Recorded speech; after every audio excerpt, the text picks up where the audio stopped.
एक गांव में एक सिर कटे भूत का आतंक था। वह भूत रात होने पर अपने धड़ की तलाश में गांव में निकलता था। उसे जो भी इंसान मिलता वह उसे काटने के लिए उसका पीछा करता था। अरे भागो रे, आज का तो दिन ही बुरा है। अगर इसने मुझे काट लिया तो 14 टीके लगवाने पड़ेंगे। भागो रे भागो।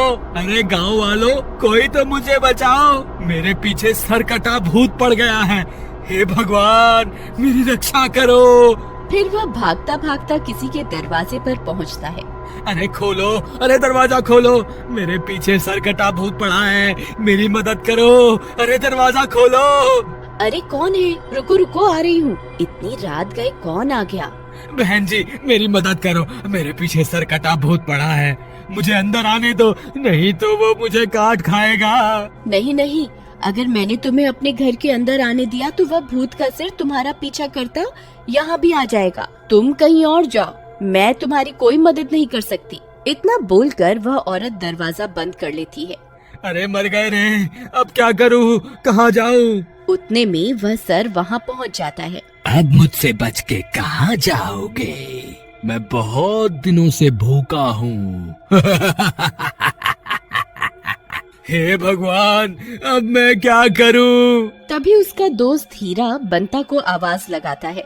बंता भाई, जल्दी से भागकर यहाँ आ जाओ, मैंने दरवाजा खोल कर रखा हुआ है। फिर बंता भागता हुआ जाता है और हीरा के घर में घुस जाता है। तू मुझसे बचकर कहीं नहीं जा सकता, मैं तुझे नहीं छोड़ूंगा। फिर वह भूत उस घर के बाहर मंडराने लगता है। हीरा और बंता खिड़की से छुप छुप कर देखते हैं। वे दोनों बहुत डर जाते हैं। तभी हीरा की पत्नी आवाज सुनकर अपने कमरे से बाहर आती है। हे भगवान, ये सिर कटा भूत यहाँ कहाँ से आ गया? और ये बंता इतनी रात गए हमारे घर में क्या कर रहा है? भाभी जी, मुझे माफ कर दो, ये भूत मेरी वजह से ही यहाँ आया है। हीरा ने मेरी जान बचाने के लिए अपनी और अपने परिवार की जान को जोखिम में डाल दिया। अरे कहाँ छुप कर बैठ गया? बाहर निकल, आज मैं तुझे नहीं छोड़ूंगा। ए गांव वाले, ये मेरा शिकार है, इसे अभी के अभी अपने घर से निकाल दे, नहीं तो मैं दरवाजा तोड़कर तुम सबको खा जाऊंगा। ये तो हम सबको खाने की बात कर रहा है। सुनो जी, मैं इसकी वजह से अपने पूरे परिवार की जान खतरे में नहीं डाल सकती। आप अभी के अभी से घर से बाहर निकाल दो। मीना, लेकिन अगर मैंने इसे बाहर निकाल दिया तो ये भूत इसे जिंदा नहीं छोड़ेगा। लेकिन मैं इसकी वजह से अपने परिवार को खतरे में नहीं डालूंगी। कोई बात नहीं हीरा, मैं चला जाता हूँ। फिर इतना बोलकर बंता घर से बाहर निकल जाता है। अब मुझसे बचकर कहाँ जाएगा? भूत जी, मुझे माफ कर दो, अभी तो मेरी शादी भी नहीं हुई, अभी मेरी मरने की उम्र थोड़े ना है, मुझ पर कृपा करो और मुझे जाने दो। आप जो कहोगे मैं करूँगा, बस मेरी जान बख्श दो। मैं तुझे एक ही शर्त पर छोड़ूंगा, तुझे मेरा धड़ ढूंढ कर लाना होगा। तेरे पास 2 दिनों का वक्त है, अगर तू नाकाम रहा तो मैं तुझे कच्चा खा जाऊंगा। ठीक है, मुझे मंजूर है। फिर वह सर वहाँ से चला जाता है। हीरा सारी बातें सुन रहा होता है। फिर भूत के वहाँ से जाने के बाद हीरा बंता के पास आता है। बंता भाई, तुम ठीक तो हो ना? हाँ भाई, आज तो बाल बच गया। लेकिन बंता भाई, तुम उसका धड़ कहाँ से ढूंढ कर लाओगे? पता नहीं भाई, मैंने तो बस आज अपनी जान बचाने के लिए उससे झूठा वादा कर दिया, लेकिन 2 दिनों के बाद उसे क्या जवाब दोगे? हीरा भाई, तुम्हें मेरी मदद करनी होगी, हमें कोई ना कोई तरकीब निकालनी पड़ेगी जिससे मेरी जान भी बच जाए और गांव वालों को इस सरकटे भूत से छुटकारा भी मिल जाए। ठीक है, अब रात बहुत हो गई है, तुम घर जाओ, हम कल सुबह होने पर गांव वालों से मदद मांगने जाएंगे। फिर वे दोनों अपने घर की ओर चले जाते हैं। अगले दिन सुबह होने पर वे दोनों गांव वालों के पास मदद मांगने जाते हैं। अरे सुरेश भाई, मैं बहुत बड़ी मुश्किल में फंस गया हूँ।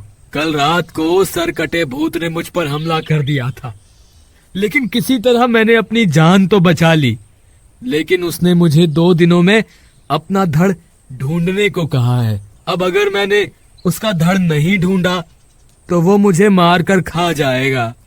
कृपा करके मेरी मदद करो। ये तो बहुत अच्छी बात है। वह तुम्हें मार कर तुम्हारा धड़ इस्तेमाल कर सकता है और हमें उससे छुटकारा भी मिल जाएगा।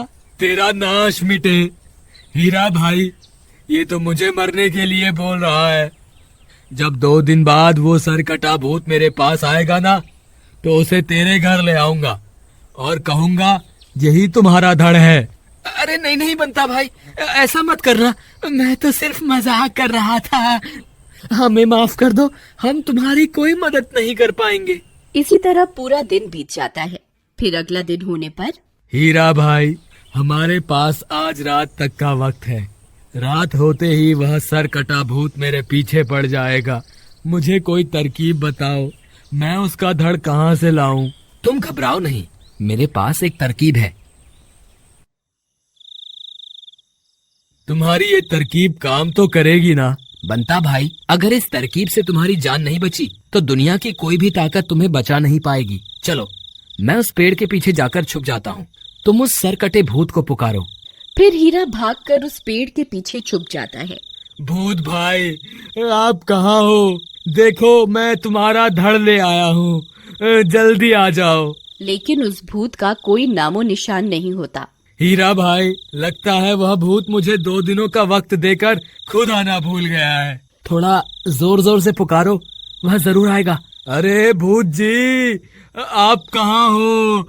मैं कब से आपका इंतजार कर रहा हूँ। कृपा करके जल्दी आइए और अपने धड़ के दर्शन कर लीजिए। तभी डरावनी डरावनी आवाजें आने लगती हैं। जोर जोर से हवा चलने लगती है। अरे मर गए रे, लगता है वो भूत आसपास ही है। तभी उसका सिर उड़ता उड़ता वहाँ पहुँच जाता है। अरे, तुम तो अपनी जुबान के बहुत पक्के निकले। तुम तो सच में मेरा धड़ ढूंढ कर ले आए। मैं कितने सालों से इसकी तलाश कर रहा था। जी हुजूर, अगर आप कहें तो मैं आपके धड़ से पर्दा हटा दूं। हाँ, क्यों नहीं। अब मुझसे और इंतजार नहीं होता। जल्दी से मुझे इसके दर्शन करवाओ। फिर बंता कपड़ा हटाता है। भूत चौंक जाता है।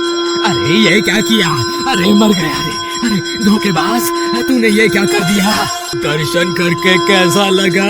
अरे मर गया रे। हे भगवान, मुझे माफ कर दो। भूत जलने लगता है। अरे मर गया रे, मैं यहाँ एक पल भी नहीं रुक सकता। मुझे अभी के अभी यहाँ से भागना होगा। फिर वो भूत वहाँ से भागने लगता है। बंता, मूर्ति को जल्दी से उठाओ, हमें इसका पीछा करना होगा। हम इसको आज बच के जाने नहीं दे सकते। फिर वे दोनों मूर्ति को साथ लेकर उसका पीछा कर। अरे मर गया रे, आज मैं नहीं बचूंगा। अरे रुक जा, अरे भागता कहाँ है? आज तेरी जिंदगी का आखिरी दिन है, तू बच के कहीं नहीं जा पाएगा। फिर भूत जंगल में घुस जाता है। अरे हीरा, ये तो घने जंगल में घुस गया। अब क्या करें? इसके पीछे जाना ठीक रहेगा क्या? हाँ हाँ, क्यों नहीं। जब स्वयं भगवान हमारे साथ है तो हमें डरने की कोई जरूरत नहीं है। चलो इसका पीछा करते हैं। फिर भूत एक पेड़ के पीछे जाकर छुप जाता है। लगता है मैं बच गया, वो मेरे पीछे नहीं आए। तभी हीरा और बंता वहाँ पहुँच जाते हैं। अरे मर गए रे, ये तो मेरा पीछा करते करते यहाँ तक आ गए। अरे भागो रे।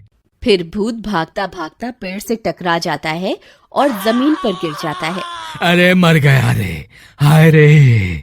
तभी हीरा और बंता वहाँ पहुँच जाते हैं। मुझे माफ कर दो, मैं कभी किसी को नहीं सताऊंगा।